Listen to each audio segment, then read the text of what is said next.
If you're considering a move to Northern Colorado and Fort Collins this year, this video you must watch.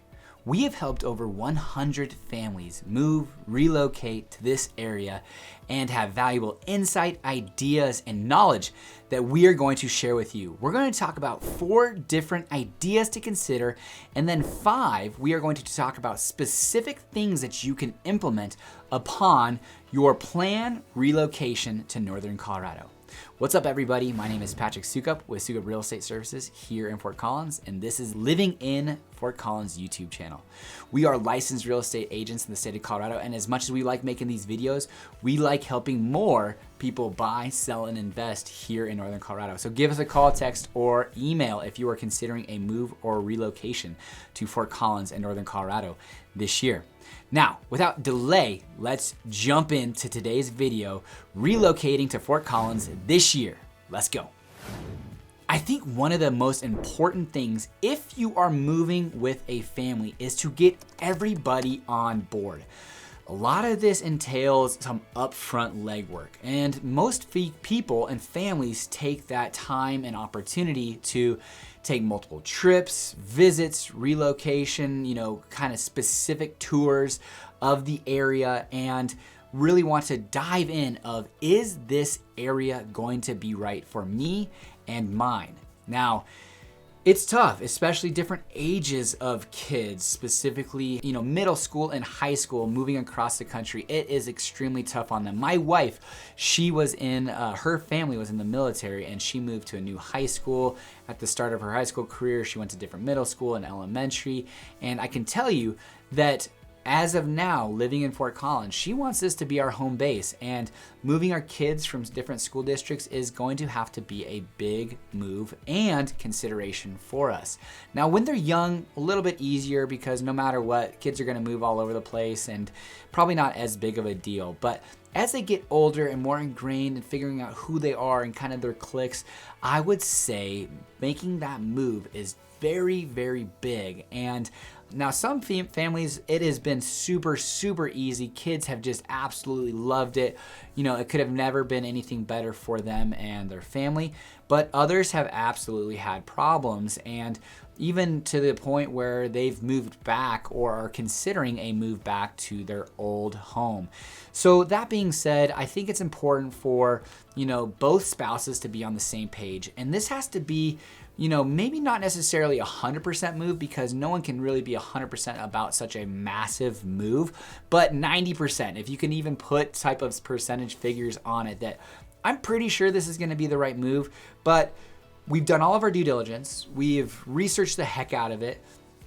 Let's do this and hope that when we get there, that everything aligns with what our initial research told us. Kids on the same page. Recently we have clients that are kind of building a pamphlet, an introduction of why they're moving to Fort Collins and helping their kiddos understand the move process. And I think anything that you can do to help ease that transition is going to go and pay in dividends now and moving forward. Because when that move happens, you're going to be going into a new neighborhood, new schools, new area, new friends, new people. There's so many changes that it's important that you are committed and ready for probably some discomfort, but going to make it for the long haul and push through some of those hard times, because I think on the other side of it, you would never be happier that you made that move to Northern Colorado and Fort Collins. Which, number 2, I would say temper expectations. No place is perfect. Recently, I've been getting some emails of, hey, we're out on a visit and we heard the train, had bad cell service, and we happened to smell some some cows. And, not all 3 at different times, but actually all at once. And it is definitely an interesting conversation, because sometimes I would say I'm probably deaf to the train, nose blind to some ag smells at times. And the cell service, it's just part of living here in Fort Collins. So a lot of these things I'm blind to. And one of the things that I talk to clients when they move here is take into consideration, one of the things that I lack most is perspective, because I am born and raised here in Fort Collins and I know nothing different. I literally lived here my entire life except for 9 months when I moved north to North Loveland, and then back to Fort Collins. So no place is going to be perfect. And some things in Fort Collins, getting ingrained in the culture and the community, can be tough. It can be difficult, but you have to be, purposeful and intentional about doing that and open-minded to the differences that you might have here comparatively to a Chicago or a Boston, Florida, Texas, California, all of those things. But no place is perfect. Temper expectations. There is going to be things about Fort Collins that absolutely exceed your expectations, and probably some things that, hey, this was a little underwhelming and I actually liked XYZ place better. But the hope is the other things that are so much better outweigh it in spades. It's probably a bad analogy. Outweigh it dramatically. Okay. Timing your move in Fort Collins, and especially kind of areas that I think are more seasonal. Arizona, is very summer months. The golf course kind of shuts down because of how hot it is. Lots of different school seasons are dictating, and I would say that's pretty much similar to Fort Collins. But in addition to all of that, we also have some extremely cold months. January, February, and December specifically, especially with Thanksgiving and Christmas and Hanukkah and those holidays that are kind of slowing the market down. There really gets to be a deep valley of listings. Not very many come onto the market, and also you have some cold times. So if you're moving, you very well could be moving during a snowstorm or ice on the ground, and it's a little bit more dangerous. I fully recommend hiring movers, local movers specifically. The Move Caddies is a great company here in Northern Colorado that I highly recommend, use myself, and I'm actually going to be using when we're doing a renovation on our kitchen and living room. But that being said, I would try to time my move depending on your goals. There are less buyers between December, January, and February, but also fewer listings, but less competition. And as you move into that springtime where school's getting out, May through September, you're gonna have a lot more listings, but also a lot more competition because other families are timing those moves. So depending upon what your goals are and your flexibility and willingness to use professional movers or move during some cold times, I would say timing your move to coordinate with either listings or seasonality of the weather is something to take into consideration. People are moving all the time for all different reasons, and we're happy to help at any time of the year. But I would say timing your move to the best of your ability, depending upon what your goals are, and flexibility of houses and neighborhoods should dictate a little bit about when you are considering moving. All right, number 4, and this is kind of a difficult conversation to have with folks when they're buying a house. I would say, a lot get it, but a lot are they fight back when we have this conversation with them, and that is consider the resale value of the property that you are buying. A lot of the conversations for people when they are buying here is, hey, we're gonna be here forever, 10, 15, 20 plus years, but life happens. Earlier in this video, I talked to you about how I lived in Loveland for 9 months, but the reality is that house, when we bought it, was a 5-year plan for us. We just happened to really enjoy what Fort Collins has to offer, the short commutes of living in Fort Collins provided for us, and the market was doing well. We put a lot of equity into the house, and we were able to sell it for a profit, parlay those funds into different properties moving forward.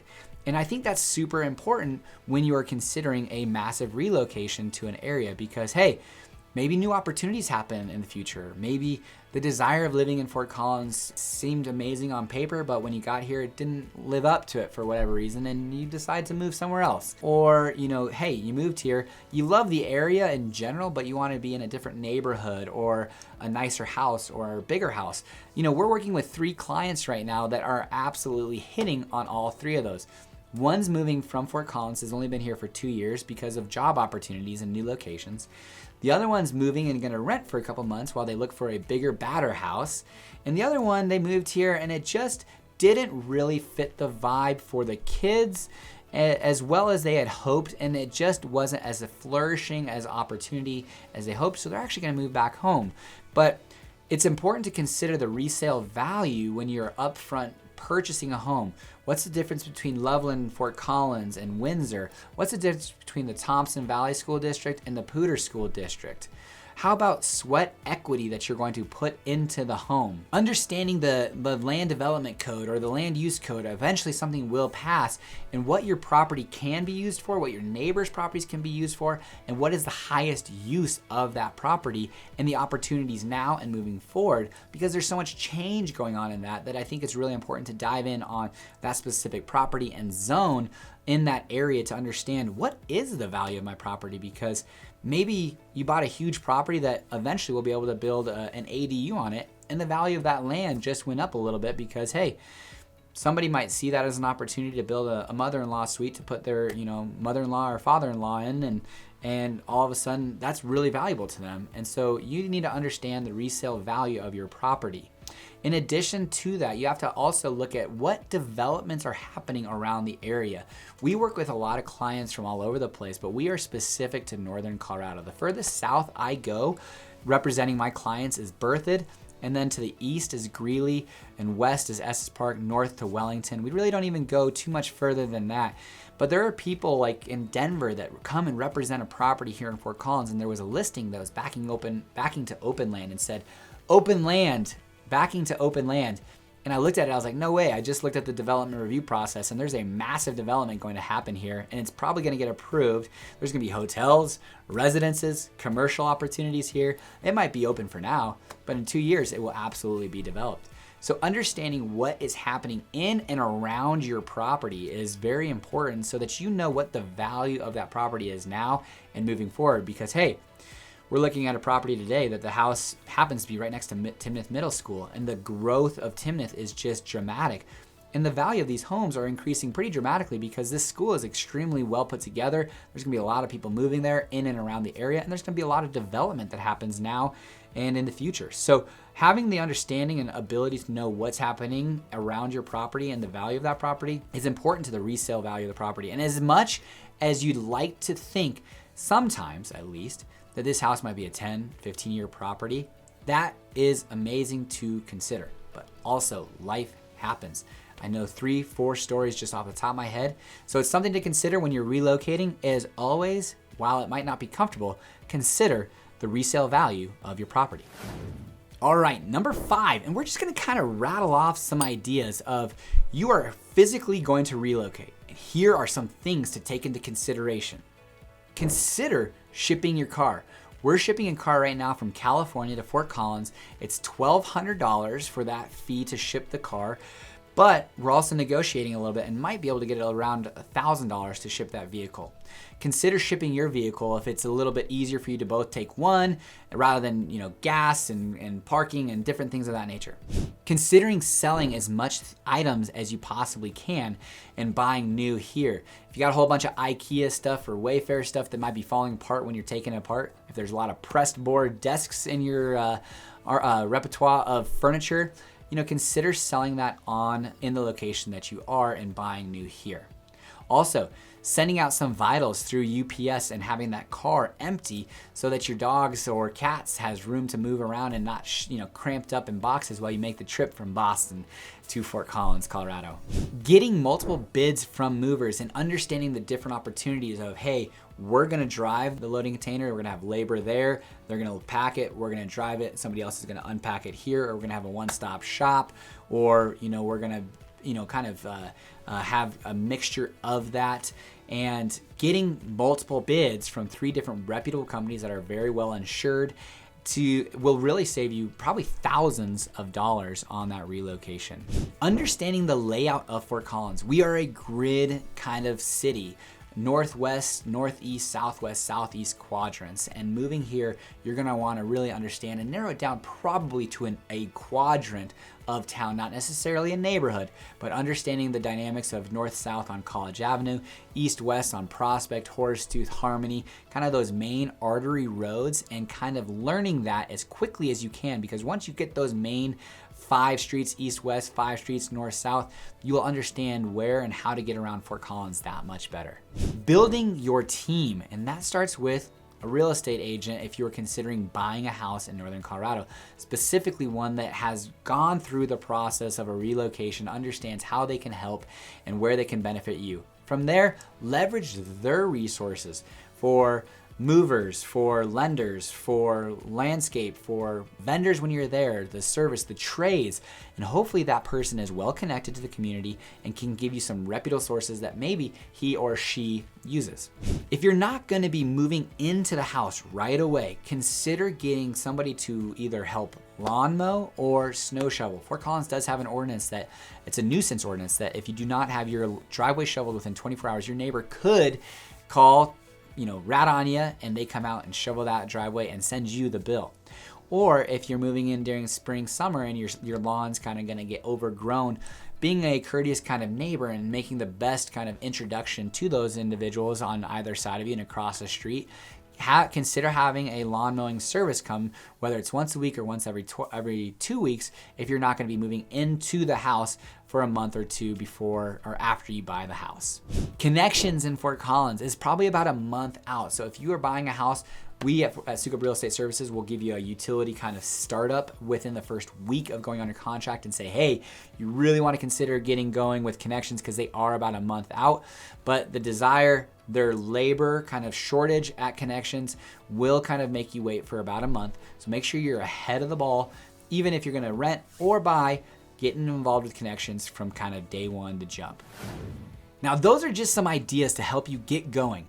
We would love to have that conversation with you deeper and more in depth. We jump on Zoom calls, phone calls, have text conversations, whatever that might be. And we've helped so many different families relocate here to Northern Colorado, and we really have become experts at that process. So if you have any questions, feel free to reach out. But hopefully this video gave you kind of some ideas to consider and how to best relocate you and yours to Fort Collins in Northern Colorado this year.